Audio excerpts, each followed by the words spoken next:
നമസ്കാരം. ഞാനിപ്പോൾ നിൽക്കുന്നത് ഗ്ലാസ്ഗോയിലെ വ്യൂ തിയേറ്ററിലാണ്. മലയാള സിനിമയുടെ ചരിത്രം തന്നെ മാറ്റി എഴുതുന്ന ആടുജീവിതം എന്ന സിനിമ കാണാനായി നിൽക്കുകയാണ്. ഈ അവസരത്തിൽ എൻ്റെ ഓർമ്മകൾ ഒരു 10-12 വർഷം പിന്നാലെ പോവുകയാണ്. 2012-ലോ 2013-ലോ ആണ് ഞാൻ ആടുജീവിതം ആദ്യമായി വായിക്കുന്നതും അതിനെപ്പറ്റിയുള്ള റിവ്യൂസ് ഞാൻ ബെന്യാമിന് മെയിൽ ചെയ്യുകയും ചെയ്യും.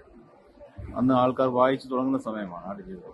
ഈ പുസ്തകം ഞാൻ ഒരുപാട് പേർക്ക് പിന്നീട് നിർദ്ദേശിക്കുകയും ചെയ്തു ഇത് വായിക്കാനായിട്ട്, പലരോടും. അതുകൂടാതെ 2015 ആയപ്പോഴാണ് ശ്രീ ബസി ഈ നജീബ് താമസിച്ച സ്ഥലവും ജയിലും ഒക്കെ കാണാനായിട്ട് ആദ്യമായി സൗദി അറേബ്യയിലെത്തുന്നത്. അന്നും അദ്ദേഹത്തോടൊപ്പം സഹകരിക്കാൻ എനിക്ക് കഴിയുകയുണ്ടായി. ഇന്നിപ്പോൾ 2024 എത്തി നിൽക്കുകയാണ്.